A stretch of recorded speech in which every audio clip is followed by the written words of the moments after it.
Tahukah sahabat bahwa 80% bisnis itu gagal di 5 tahun pertamanya, sementara sisanya yang 20% bisa survive.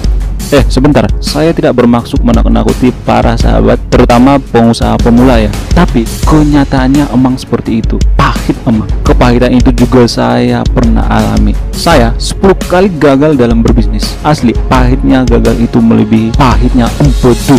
Justru karena saya sudah mengalami kegagalan demi kegagalan, maka saya tidak ingin sahabat mengalaminya kelak, karena manusia bisa belajar dari kegagalan orang lain. Jadi artinya dari 100 yang memulai bisnis, 10 tahun kemudian hanya 4 yang bertahan, sementara 96%-nya tutup atau gagal. Wow, sadis ya bos. Oke, tanpa basa-basi busuk lagi, saya akan membeberkan kesalahan umum di dalam membangun usaha atau bisnis. Nanti kita akan bongkar kebiasaan buruk menabung ala Indonesia. Sabar, kita akan bahas satu-satu dulu. Biasanya kesalahan yang umum sering terjadi dalam membangun usaha adalah ada 2 bagian kesalahan. Yang pertama, kesalahan di dalam diri sendiri dan kesalahan di luar diri kita sendiri. Kita bahas kesalahan pertama dalam diri kita sendiri dulu, biar lebih mudah kita mengerti. Kita ibaratkan seperti komputer. Kesalahan dalam diri sendiri itu ibaratkan software, dan kesalahan di luar diri kita sendiri itu kita ibaratkan hardware. Jadi kesalahan dalam diri sendiri itu seperti software, mindset, keyakinan, motivasi, tidak takut gagal, trauma, dan lain-lain. Jadi masalah yang sering terjadi ketika usaha kita gagal, maka kadang kita menyalahkan orang lain, menyalahkan si itulah, si inilah, tukang bakso lah, si tukang mie ayam lah. Maaf, kok jadi sampai ke tukang bakso segala ya. Hal ini mirip seperti ketika print data di komputer. Ketika hasil printannya salah, maka biasanya kita teks hasilnya, bukan memperbaiki datanya yang ada di software. Artinya banyak orang tidak menyadari hal ini, dan ketika kita ingin sesuatu hasil yang baik, maka kita sibuk menyalahkan orang lain, menyalahkan tim, kondisi, negara, dan lain-lain. Padahal kita bisa saja memperbaiki diri kita sendiri atau data yang di software sebelum hasil. Dan yang kedua adalah kesalahan dari luar diri kita sendiri. Kesalahan dari luar diri kita sendiri ini lebih ke cara, misalnya cara merekrut karyawan yang jujur dan punya skill, cara menghadapi karyawan yang bermasalah, cara membaca pembukuan, cara mengontrol keuangan, cara pecat karyawan, cara memilih produk yang benar, cara naikin omset, dan cara mengambil keputusan yang benar. Kalau masalah dalam diri sudah benar, maka tinggal masalah cara ini dan cara itu. Nah, berdasarkan penelitian saya, kebanyakan para pengusaha pemula itu saat memulai usaha atau bangun bisnis tidak melek finansial.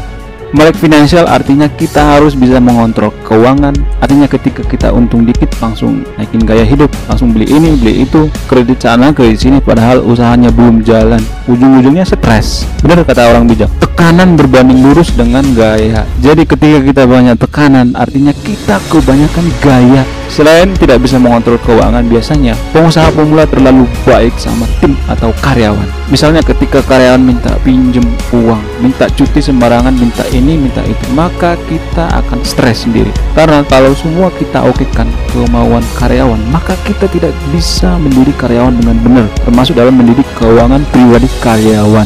Saya tidak mengatakan bahwa semua karyawan begitu, tapi kebanyakan karyawan kalau kemauannya diturutin, kita akan seperti keset. Dan kebanyakan dari kita, ketika kita mengetahui karyawan bermasalah atau karyawan melakukan kesalahan yang fatal, maka kebanyakan para pengusaha pemula tidak tegaan atau tidak enak menegur atau memecat karyawan. Memecat karyawan juga ada ilmunya. Kita bahas di lain kesempatan, karena kalau diperhatiin satu-satu bahasanya tidak cukup 2 hari 2 malam.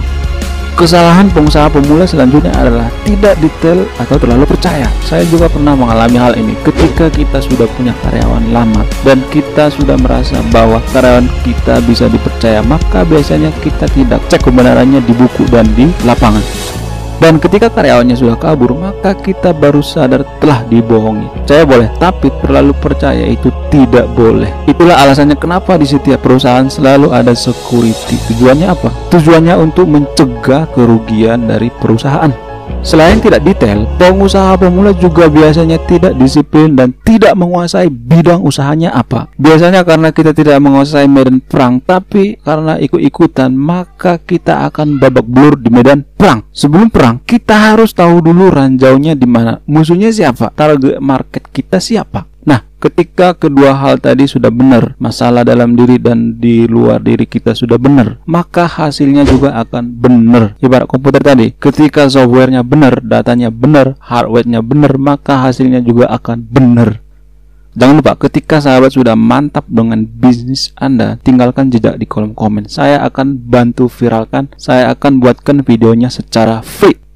Dan yang terakhir, sebagai bonus, kebiasaan buruk cara menabung di negara kita adalah dengan menyimpan duit di bantal atau nganggurin duit di rekening dengan jangka waktu yang lama. Disclaimer dulu ya, saya tidak melarang menabung di bank, tapi saya tidak setuju kalau duitnya kelamaan nganggur di bank. Karena apa? Karena duit itu akan tergerus inflasi. Selain tergerus inflasi, kita juga dengan mudah tarik tunai ketika butuh uang. Karena tuyul yang paling berbahaya itu adalah kita sendiri. Dikit-dikit gesek tunai, dikit-dikit belanja, dikit-dikit kredit ini, kredit itu. Jadinya tabungan kita tidak pernah utuh. Terus cara nabung yang benar gimana dong? Oke, kita ngomong tidak asal nyablak ya, seperti hater, tapi tidak ada solusi. Oke, saya akan bongkar solusinya. Saran saya, ketika kita menabung, kita bisa menabung emas, beli saham, reksadana, beli properti juga bisa. Tapi saya tidak menyarankan asal beli ya, karena semuanya punya kelemahan dan kelebihan masing-masing, baik emas dan saham, tergantung mana yang paling cocok buat kita. Nah, dengan menabung emas dan saham, maka inflasi tidak akan menggerus duit kita. Salam perubahan Indonesia.